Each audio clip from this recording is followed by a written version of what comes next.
bless me, be no volcano, because I have sinned. I grew up on a small island off the coast of America, Long Island.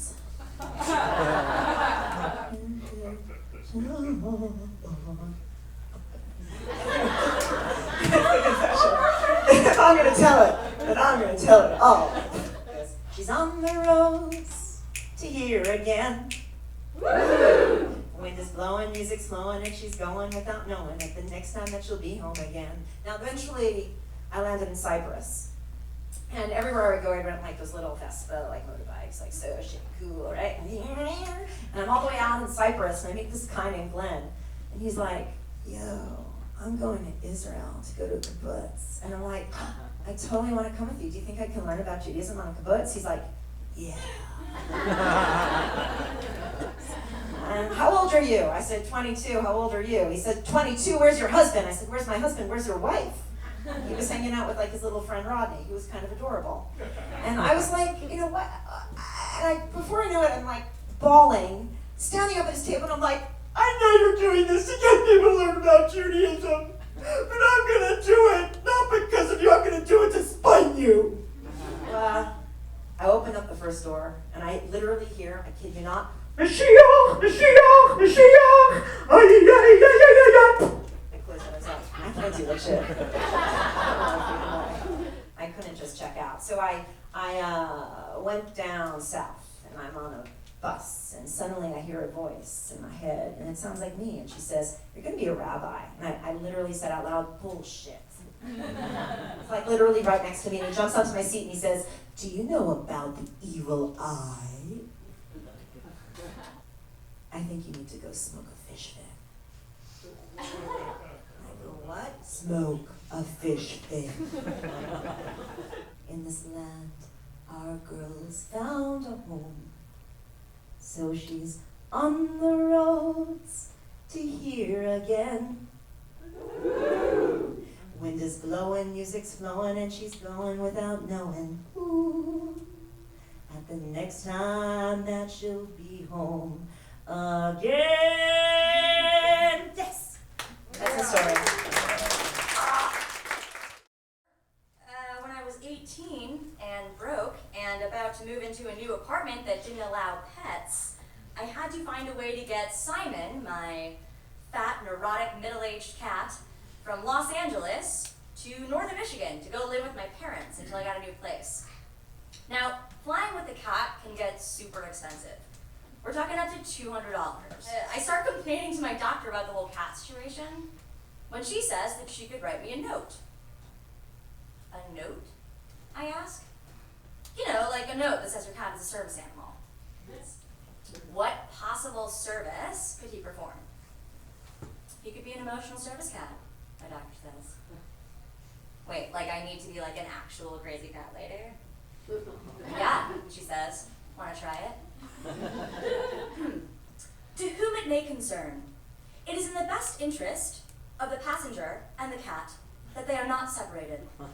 This is a service cat and should be treated as such. How many bags? Then I thought, all right, here we go. It's crazy cat lady time. It's now or $200. One bag, I have one bag. I say with a sort of Rain Man meets every awful stereotype of mental illness ever. Speaks slowly. Right.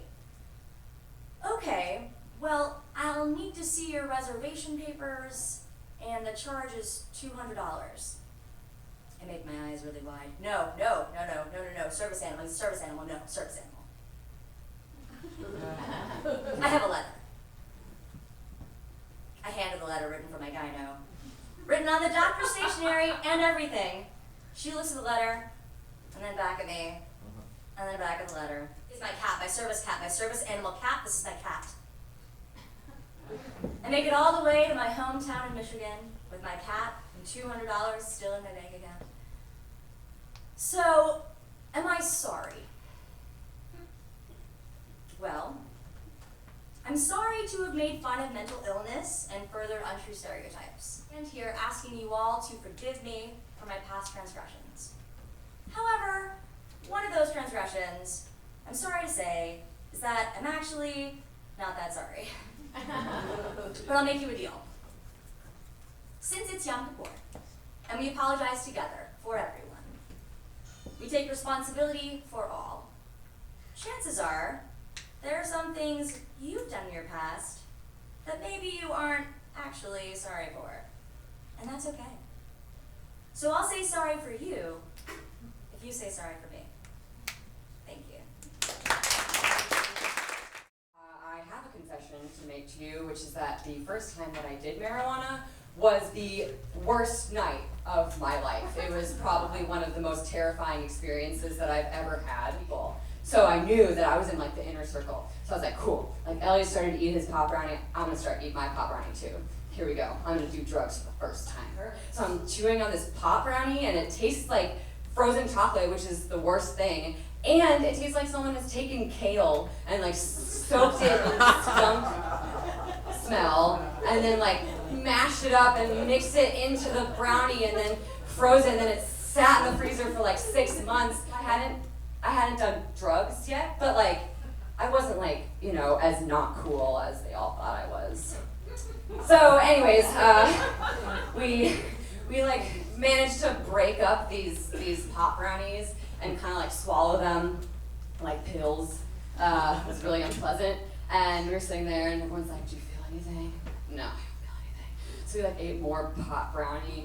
And I didn't really know what to expect because like the only experience or like knowledge that I had of pop brownies was that scene in Never Been Kissed when Drew Barrymore like goes to a club, which is, you know, she's like all of a sudden she's laughing at everything and she's like making all these jokes and she gets up and dances on the stage and like, you know, her English teacher / love interest is watching her and he like smiles softly to himself as he realizes he's falling in love with her because she's so free and hilarious and different from the other girls. And then she goes home and she eats a whole pie and falls asleep. I was like, yeah, that's what I want to do. Like, I want to eat a whole pie. And then all of a sudden the car screeches to a stop. And we're all like, oh my God, what's wrong? We're all screaming. And then we're like, oh wait, we're high. And if someone finds out, that'll be bad because it's against the law. So we all shut up. And we're like, are we getting pulled over? Like, what's happening? Does someone know that we're on drugs? And my friend Anna, who's driving, is like, oh, no, it's fine. I just didn't want to hit this animal that's crossing the street. And we're like, okay. And it's like nothing I've ever seen before. It was like, it kind of glowed in the moonlight. It was luminous. And it moved slowly and it like turned towards us and then turned away. And we were like, I'm watching it and I'm like, oh my God, like, this didn't even look like something from Earth. And I was, am I hallucinating? But everyone else saw it. And we go around it and my friend Elliot looks out the window and he's like, oh my God, you stopped for a plastic bag. There's a plastic bag crossing the street. Why do we let you drive home? You are so fucking high.